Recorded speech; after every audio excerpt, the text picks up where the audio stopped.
Hello বন্ধুরা, চলে এসেছি একটি নতুন ভিডিও নিয়ে।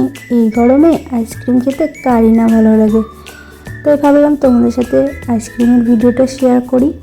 তোমরাও এভাবে আইসক্রিম বানাতে পারবে। আমি এখানে 500 গ্রাম দুধ নিয়ে নিয়েছি।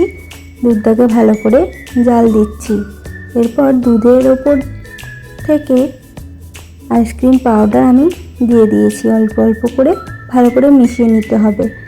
তোমরা যদি এরকম আইসক্রিম বানাতে চাও আমাকে অবশ্যই কমেন্ট করো, আমি আইসক্রিম পাউডারের লিঙ্ক দিয়ে দেব, যেটা তোমরা খুব সহজেই কিনতে পারবে অনলাইনে। এখানে আমি দুধের সাথে পুরো আইসক্রিমের পাউডারটা মিশিয়ে নিয়েছি। ভালো করে মিশিয়ে নেওয়া হয়ে গেলে আমি এখানে ঠান্ডা করে ফ্রিজে রেখে দিয়েছিলাম। এরপর ফ্রিজ থেকে বের করে ভালো করে বিটারের সাহায্যে বিট করে নিতে হবে।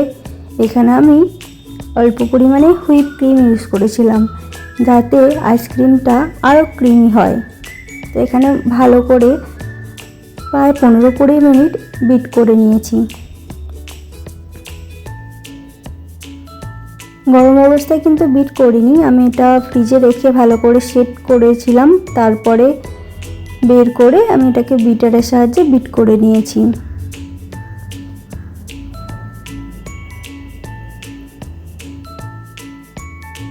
এরপর বিট হয়ে যেতে আমি আবার কন্টেনারে ভরে এটাকে ফ্রিজে সেট করতে দেব পুরো রাত্রিটার জন্য।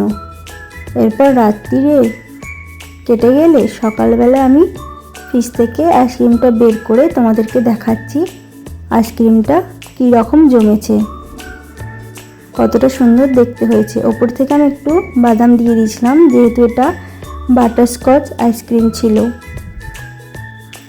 দেখতেই পাচ্ছ ভালোভাবে জমে গেছে,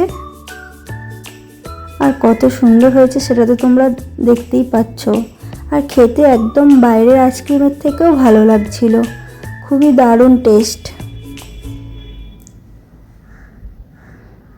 দেখতেই পাচ্ছ কত সফট হয়েছে আইসক্রিমটার, কত ক্রিমি লাগছে। যেমন দেখতে লাগছে তার থেকেও ভালো খেতে হয়েছিল। তো তোমরাও এভাবে বাড়িতে আইসক্রিম বানিয়ে ফেলতে পারো। আর তোমাদের বাড়ির যদি বাচ্চা থাকে তাহলে তারা তো খুব খুশি হয়ে যাবে। বাচ্চা থেকে বড়রা সবারই এই আইসক্রিমটা খুব ভালো লাগবে। তো একদিন তোমরাও বাড়িতে ট্রাই করো। আর আমার ভিডিও ভালো লাগলে অবশ্যই লাইক, কমেন্ট আর আমার চ্যানেলটিকে সাবস্ক্রাইব করে দিও। Thank you.